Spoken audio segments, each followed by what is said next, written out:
Suivez le journal avec STM Transport Voyageurs, une nouvelle façon de voyager.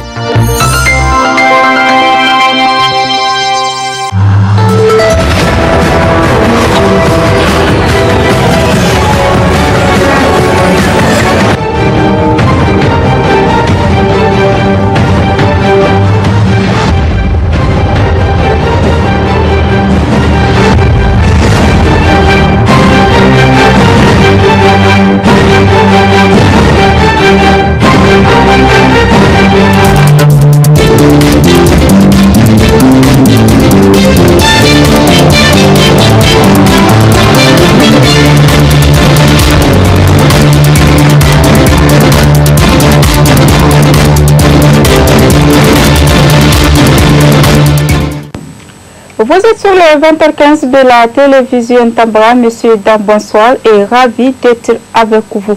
À l'ouverture, la capitale nigérienne accueille depuis ce 27 juillet 2022 la 149e session du conseil d'administration de l'Agence pour la sécurité de la navigation aérienne en Afrique et Madagascar, ASECNA, et c'est le ministre des Transports qui a présidé la cérémonie d'ouverture en présence des représentants des États membres. Suivez.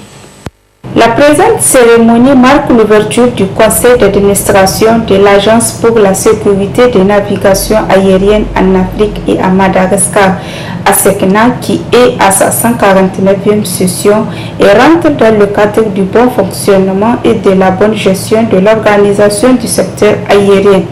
Dans son intervention, le président du conseil d'administration a retracé le contexte difficile qu'a vécu l'agence durant la crise de Covid-19 et les différents points qui seront abordés tout au long de la session. Face à cette crise, heureusement, les choses s'améliorent petit à petit. S'agissant des recettes, l'année 2021, dont nous avons examiné les comptes tout à l'heure, a été sans contexte meilleure que l'année 2020, mais les niveaux de 2019, avant la crise sanitaire, ne sont pas encore retrouvés. Dans le budget de fonctionnement que nous avons voté en décembre dernier pour 2022, les prévisions de recettes sont encore inférieures de 20% à ce qu'elles étaient en 2019. Dans ce contexte difficile, l'agence a continué pourtant d'assurer ses missions essentielles pour remplir le service public de sécurité de la navigation aérienne qui lui est assigné. Ceci a été rendu possible notamment par la stratégie de résilience budgétaire menée par le directeur général, soutenue par le conseil d'administration, selon les 3 axes définis en 2020 par le comité des ministres: maîtrise des dépenses de fonctionnement, priorisation des investissements, mobilisation de financement extérieur. Dans ce contexte difficile, l'agence a su prendre les bonnes décisions pour que les équilibres financiers ne soient pas trop impactés par la crise, pour que les services de sécurité de la navigation aérienne que délivre l'agence restent à un haut niveau d'exigence selon les standards requis, pour que les investissements soient ajustés au mieux, en préservant à la fois les investissements pour les équipements d'aujourd'hui et ceux nécessaires pour préparer le ciel de demain, toujours plus sûr. C'est le lieu ici de nous réjouir qu'après le prix Maverick décerné l'an dernier à la SECNA lors du congrès mondial des gestionnaires de transport aérien pour l'opérationnalisation réussie du système SBAS dans son espace aérien, après l'élection de la SECNA au sein de la commission de la navigation aérienne de l'OACI, M. Mohamed Moussa, directeur général, a été désigné pour participer au board de l'Organisation mondiale des services de navigation aérienne civile, CANSO. Ces distinctions témoignent de l'appréciation très positive que font les interlocuteurs et les partenaires de la SECNA. Nous avons un agenda chargé lors de ce CA 149, avec, comme il se doit pour la session de juillet du conseil d'administration, l'examen des comptes de l'exercice 2021, mais aussi des questions essentielles dans le domaine de la sécurité, cœur de métier de l'agence, comme le suivi de la mise en œuvre des plans d'action corrective, ou encore la préparation de sujets à l'ordre du jour du comité des ministres de vendredi, comme la proposition d'augmentation des redevances ou la préparation d'un nouveau plan de services et d'équipement pour la période 2023-2027. En procédant à l'ouverture des travaux de cette 149e session, le ministre des Transports a aussi insisté sur le bouleversement majeur intervenu à l'ESSECNA ces dernières années avant d'exhorter les participants à examiner avec attention les documents qui seront soumis à leur appréciation. Je voudrais insister sur le bouleversement majeur intervenu dans la vie de l'agence au cours des dernières années. Il s'agit, et vous l'avez dit tantôt, de la pandémie de la COVID-19 qui a eu un impact certain dans le fonctionnement de l'agence. En effet, la baisse sensible du trafic aérien dans le monde a entraîné une chute drastique de ressources financières de l'agence au cours des dernières années, engendrant des arbitrages nécessaires dans l'exécution du budget de fonctionnement et d'investissement. L'autre dossier majeur qui a retenu mon attention porte sur la demande d'adhésion de la République sœur du Rwanda à la SECNA. Sur ce point particulier, je vous exhorte à une analyse large et approfondie de cette demande d'un pays frère afin d'apporter des éléments d'appréciation précis au comité des ministres qui va traiter de la question lors de sa session de vendredi. Vous aurez également à examiner les performances opérationnelles de l'agence et l'évaluation des indicateurs de sécurité au cours de l'année. Comme vous le constatez, l'agenda de votre réunion est chargé et vous ne disposez que d'une journée pour cet important travail. Néanmoins, je vous invite à examiner avec la plus grande attention les documents soumis à votre attention par la Direction générale de l'agence pour faciliter la prise de décision par le comité des ministres. Espérons que cette rencontre qui se tient au Niger va permettre à ces experts à trouver des solutions sur ces bouleversements majeurs. Le ministère de l'Éducation nationale a animé hier de l'après-midi à son cabinet un point de presse. Il s'est agi pour lui de communiquer les résultats définitifs du BPC session 2022. La teneur dans cet extrait. La synthèse des résultats, tels qu'ils sont issus des délibérations des différents jurys des examens, se présente comme suit. Au niveau national, sur un effectif de 146 904 candidats inscrits, 140 933 se sont réellement présentés et 38 305 sont déclarés admis, soit un taux global de réussite de 27,18%. Selon les genres, sur un effectif de 68 230 filles présentées, 16 471 candidates sont déclarées admises, soit un taux de réussite de 24,14% contre 30,03% pour les garçons. Sur l'ensemble des candidats admis, 11 069 sont reçus au premier groupe et 27 236 au second groupe, soit respectivement 7,85% et 19,33% de l'effectif des candidats qui se sont présentés. Au plan régional, les résultats sont très disparates avec des taux de réussite variant de 36,07% à Niamey à 22,17% à Tawa.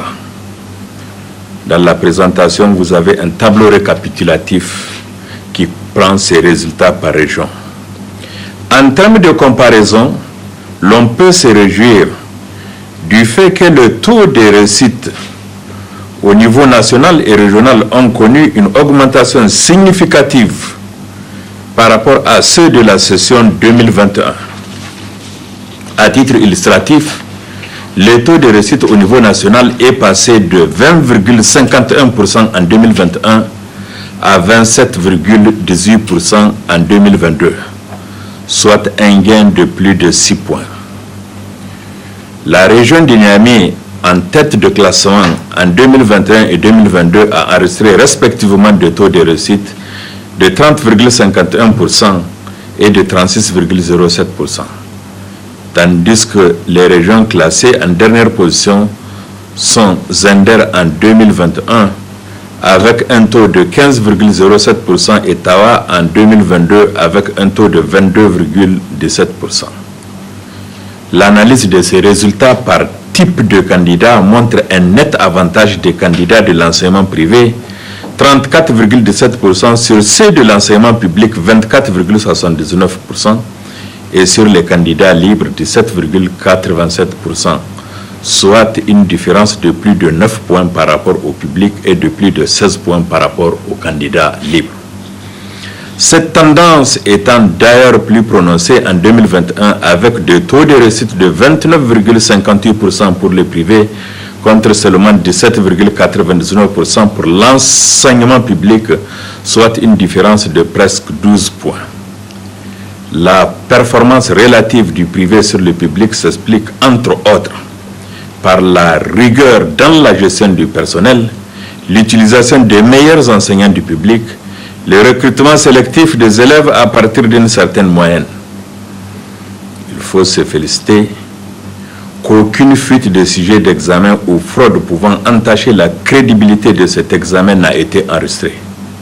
C'est le lieu de féliciter tous les acteurs impliqués dans l'organisation, dont la Halcia et les forces de défense et sécurité. Toutefois, l'heure n'est pas à l'autosatisfaction car ces résultats sont loin des objectifs poursuivis par le gouvernement. Pour mieux réussir cet examen à l'avenir, mon département ministériel entend relire les textes relatifs à l'organisation du BEPC et élaborer un guide pratique pour son déroulement, digitaliser l'organisation et former les acteurs, analyser les résultats, tirer les leçons et prendre les mesures correctives nécessaires. L'insécurité devient grandissante à Niamey. Le phénomène de braquage à main armée est de plus en plus récurrent. En plein centre-ville, ces derniers temps, il ne se passe pas une semaine sans qu'on apprenne qu'une agence de transfert d'argent, généralement dans les quartiers périphériques, a fait l'objet de braquage, un phénomène qui inquiète les citoyens. Écoutez leurs propos. Je pense qu'aujourd'hui, notre pays, il nous fait peur, vraiment. Car on ne peut plus se balader comme on veut. On ne se sent plus en sécurité. On est toujours dans la crainte. Nos jeunes d'aujourd'hui ne font que prendre ce qu'ils ne peuvent pas faire. Ils ne font que prendre des excitants qu'ils ne peuvent pas vivre sans ces excitants-là. Et ils n'ont pas de l'emploi à faire. Ils n'ont pas quoi à gagner de l'argent pour payer ce qu'ils veulent prendre. Ils ne font que venir braquer les gens. Maintenant, on ne se sent plus à l'aise. En sortant, on est toujours dans la crainte.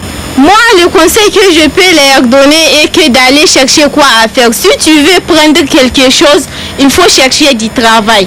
Car on ne peut venir se baser sur le travail de quelqu'un d'autre. Oui, moi, tout ce que j'aime à lancer aux autorités est de rassurer la sécurité, de prendre des mesures, de faire la patrie quelquefois dans les villes. Peut-être que ça peut diminuer, mais voilà, en tant que citoyen, aujourd'hui, on ne peut rien. Voilà, le pays nous fait peur vraiment. C'est normal qu'il y a beaucoup de braqueurs dans le pays. Comme les jeunes n'ont pas d'emploi, ils n'ont rien à faire. Ils sont là à circuler, à attendre la nuit, même si c'est à 21h, on ne peut plus sortir. Ils sont là partout. L'État devrait prendre beaucoup de précautions, surtout sur l'utilisation des armes par exemple. Le vol ne paye pas, vraiment, le crime ne paye pas parce qu'au final on se retrouve en prison. Ce qui n'est pas une bonne chose parce qu'en prison on va perdre son temps quoi. Et au final, notre avenir peut nous échapper en temps moment quoi. du point de vue personnel, moi je peux voir que les braquages, donc c'est le manque d'emploi premièrement, qui pousse la jeunesse nigérienne d'entamer ce genre de situation. Et je pense que l'État nigérien aussi devrait prendre conscience par rapport à ce qui se passe actuellement dans notre ville. C'est-à-dire de créer des solutions, de créer du genre des structures qui peuvent aider vraiment la jeunesse nigérienne pour ne pas qu'ils s'engagent dans ce genre de criminalité en fait. Je ne peux pas me sentir à l'aise parce que, pourquoi je ne peux pas me sentir à l'aise? Si aujourd'hui, par exemple, le braquage s'était passé dans une autre localité, aujourd'hui, ça peut m'arriver. Donc, je ne peux pas vraiment me sentir à l'aise. Tout ce qui se passe aujourd'hui dans notre ville, ce n'est pas de la faute. Je ne peux pas jeter la faute seulement sur la jeunesse nigérienne. Je veux faire un appel à tout le monde, que ce soit les civils, les militaires, le gouvernement nigérien, le Parlement aussi doit prendre en compte de ce qui se passe aujourd'hui dans notre localité. C'est-à-dire, il faut créer des conditions pour la jeunesse nigérienne pour qu'ils puissent s'en sortir dans plusieurs situations. La jeunesse, bon, il suffit tout simplement de s'organiser et de rester et penser et travailler. Quand tu travailles, il y a un adage qui dit c'est le travail libère l'homme. Donc il faut travailler. Quand tu gagnes tes propres souffles, donc tu peux t'en sortir et voilà tout ce que moi je peux faire. Je peux dire comme un appel à la population et à la jeunesse. Sur le plan social, lorsqu'on parle de mariage, on parle forcément de meubles pour la décoration des maisons. Avant, c'était l'utilisation des meubles importés qui dominait, mais de nos jours, les meubles locaux ont inversé la tendance. Une de nos équipes a fait le constat. Le reportage est signé Samira Amani sur les images de Abdel Nasser Abdou. Beau à l'œil nu, mais fabriqués avec une mauvaise matière première, les meubles importés sont faits pour une durée bien déterminée. Contrairement aux meubles importés qui sont très chers sur le marché de la capitale, ceux de la menuiserie locale sont de bonne qualité, fabriqués avec des planches de la Côte d'Ivoire, très résistantes pour une longue durée. D'où cette concurrence déloyale qui est observée sur le marché des mobiliers. Selon les revendeurs, l'usage des meubles locaux sont de nos jours à la mode, car la population nigérienne a pris conscience de la valeur de la menuiserie nigérienne, car ils fabriquent tout ce que l'on importe, ce qui explique le peu d'intérêt accordé désormais à ces produits, réaffirment les revendeurs.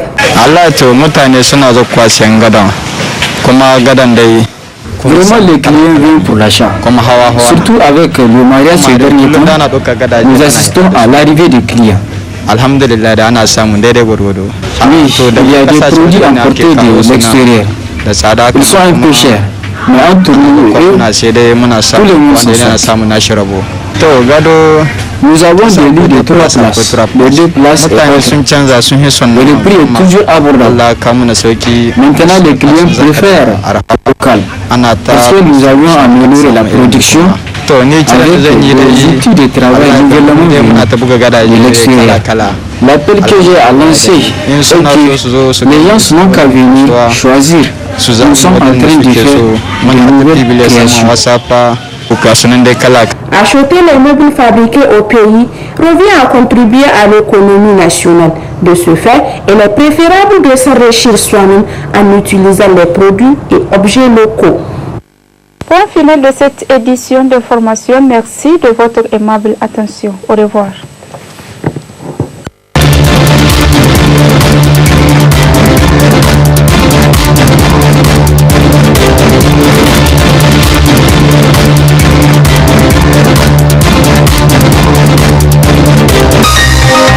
Ce journal vous a été présenté par STM Transport Voyageurs. Une nouvelle façon de voyager.